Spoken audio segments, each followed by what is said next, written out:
One Piece chapter 1004 is already out.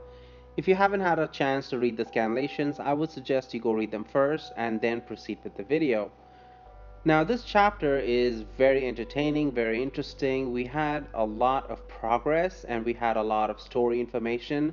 So, as usual, we have to go through each and every one of these information that we've been handed. Now, the chapter ends with a very huge cliffhanger, and unfortunately, the next week is on a break. We don't have any chapter the next week. We'll have to wait till we find out about this cliffhanger. Now, it was a pretty easy prediction to make that this chapter will not be dealing with the fight on the roof because the last chapter ended with Kaido's hybrid form in silhouette. And if there's one thing we know about Oda, Oda will not reveal his silhouettes anytime soon. So we can be safe to assume that it's going to take at least a few more chapters till we get back to the roof and we see Kaido's hybrid form. It is possible that by the time we go back to the roof, he's already defeated all of these supernova and he's just standing there. It's the same scenario with the scabbards. We saw the first part of the scabbards fight, and then when he got serious, we shifted away from that fight, and then when we went back, they're all bloodied up. They're all defeated. It could be the same scenario, and that's where we probably end Act 3. We'll have to wait and see how that goes. Now, coming back to this chapter, we have the most interesting part in the beginning. We have three sections in this chapter. The leading part is, of course, Otama. Now, in my prediction video, I did talk about Otama and how her devil fruit has to come into play. We've been teased for the last few chapters that Otama has a plan, and Onami obviously thinks that this plan is great and it's going to work out. She has faith in it, and that's why she's moving ahead with Otama. So this plan is a good plan. We don't know what it is. She came to Onigashima on an enemy ship, and knowing what we know about Otama, she was able to tame Speed. She was able to tame almost everyone in Udon. So it's not impossible that she could have brought all of these people along with her to Udon. So she has an army of smile users at her command.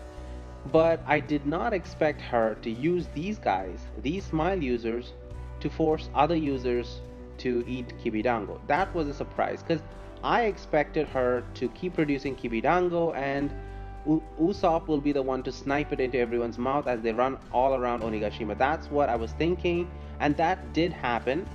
But at the same time, Speed and Daifugu and Gazelle Man, they are running around making everyone eat the Kibidango, and almost a lot of Smile users and headliners and gifters, they're all turning into Otama's slaves. And even Sasaki, Ulti, Page One, they're all taken by surprise. They have no idea how this is working.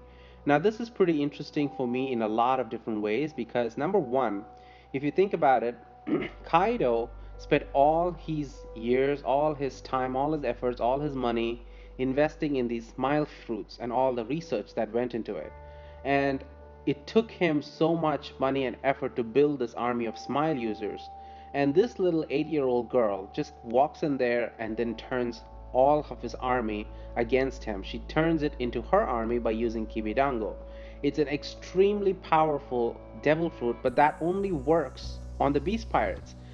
And it's such a convenient fruit. That's the best way of describing it because it's a convenient devil fruit.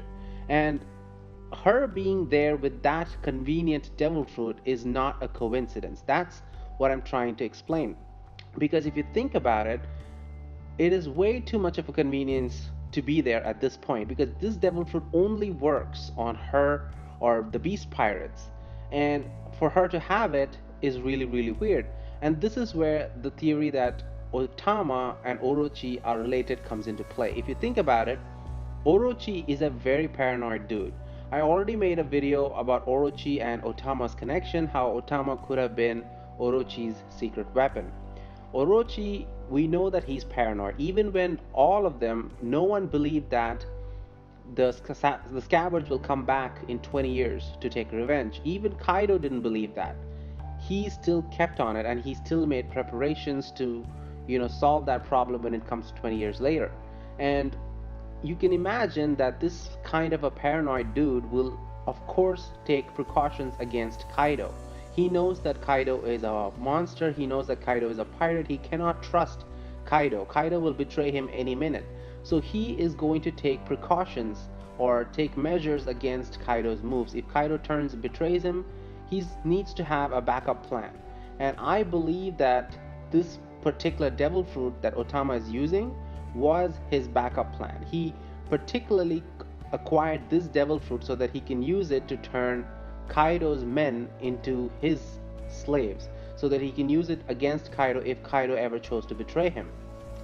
And Otama probably is a Kurozumi, and that would make sense also because we need the Kurozumi clan and the Kozuki clan to reunite at some point, and Otama being united with Momo would finally end the feud between the Kurozumi and the Kozuki.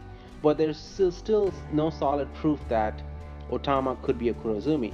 But the devil fruit part of the aspect still does make sense, because if you think about it, no one in Wano knows about devil fruits. Even devil fruit users like Kinemon and Raizo, they consider their powers as witchcraft or magic.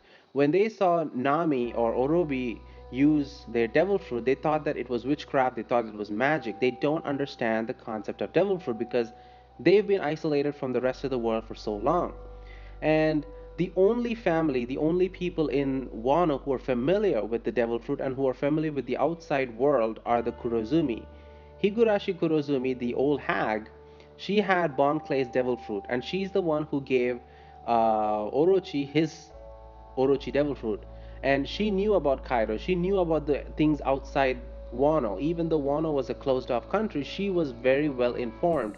We still don't know how she knew all of this, how she got that devil fruit, how the other old guy had the Bari Bari no Mi devil fruit.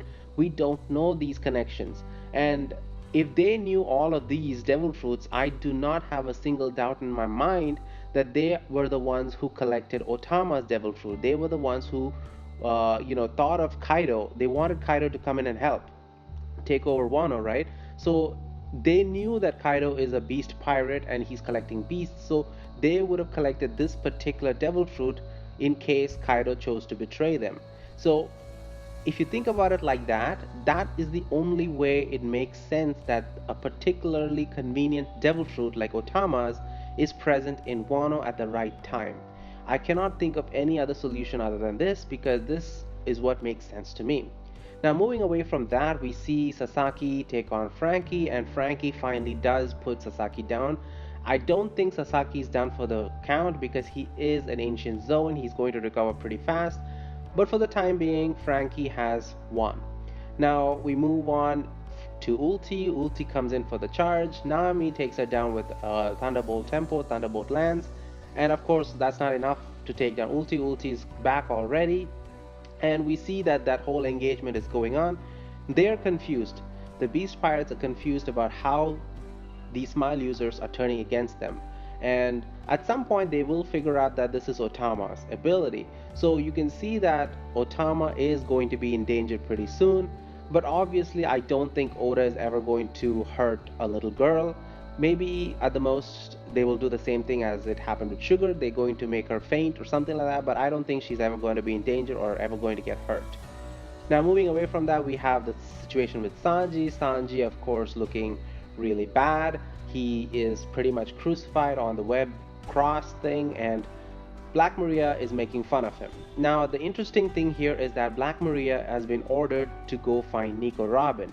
And this, of course, is a setup for Robin versus Nico Robin. Black Maria versus Nico Robin, which a lot of people have been hyped about. Robin has multiple arms, Spider has multiple arms, the whole theme matches. And of course, by the end of the chapter, we see that Black Maria is on her way to go meet the Scabbards. So Sanji is probably fine.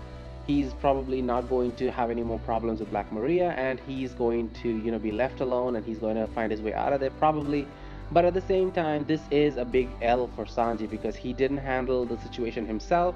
He was pretty much taken down by a bunch of girls.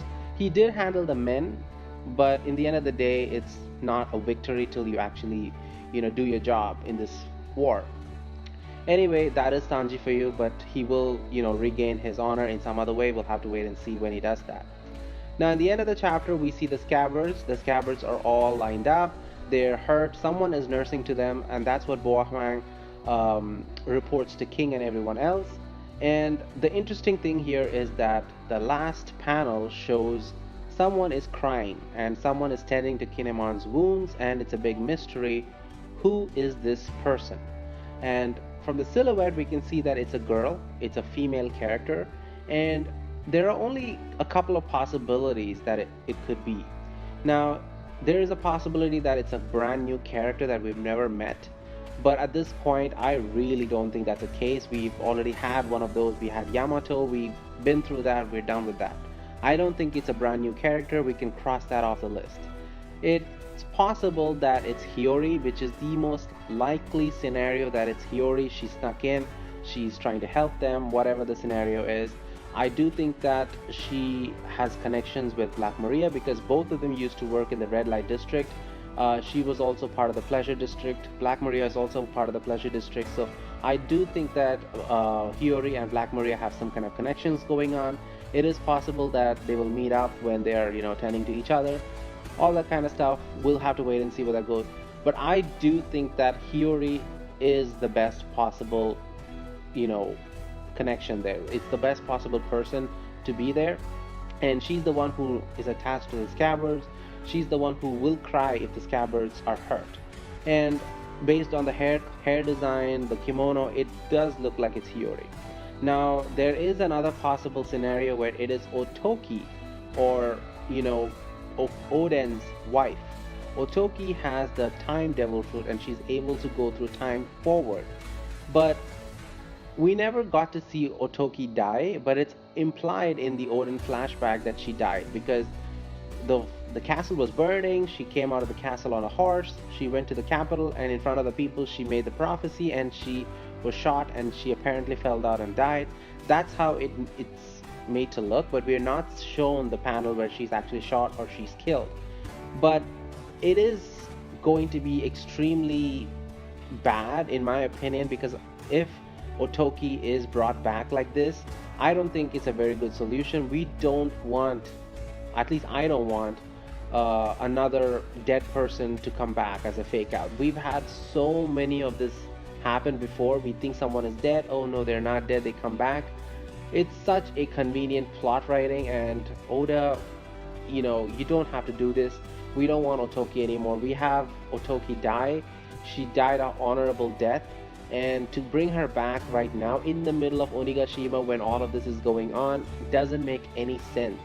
Why would she be present right there? Why is she, didn't come before this? Or it doesn't make any sense. I cannot think of anything. If it is Otoki, I would be pretty disappointed unless there is a possible probable explanation why she's there. If Oda brings up with some kind of a logic that there is a reason why she's there, we'll have to wait and see till then.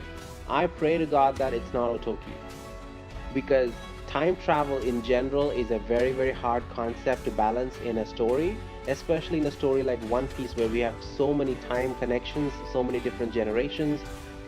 If time travel is brought back into the story again, it's going to kind of mess up the understanding of this timeline.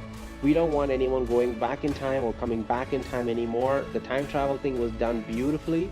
Otoki was done with, everything was over. I don't want the timeline to be distorted again. But that's my personal opinion, but you can leave your opinions in the comments below. I believe that it's Hiyori. I strongly think that it is Hiyori because she's the only one who would cry for the scabbards, who's nursing the scabbards right now. It is possible it's Otoki as well, because Otoki also has the same hairstyle and she has the kimono and all that, and she would also probably cry for Kinemon and all that. Other than that, I don't see it being anyone else. It's not Otsuru. Otsuru does not look like that. We'll have to wait and see till the next couple of weeks to see who it is. But overall, this chapter has been a very fantastic chapter. In its own, I would easily give this chapter an 8.3 out of 10. It's a really good chapter. A lot of progress, a lot of fights, lots of action. We had finally Otama's plan revealed. Now, I do want to see Otama's actual revelation. We want to see where she came from. Who is Otama? She's this orphan little 8-year-old girl who just happens to have this insane power that directly counters Kaido's entire crew. So we definitely have to know, who is Hodama? Where is she from? Where are her parents? Who is she? How did she get this devil fruit? We need to know a lot about Otama. I hope that Oda will focus on that. We will find out if she's a Kurozumi or not, if she's connected with Orochi or not. We'll have to find out soon enough. Anyway, this chapter was amazing. Thank you for watching this video. I will see you in another one. Thank you for watching and have a good day. Bye.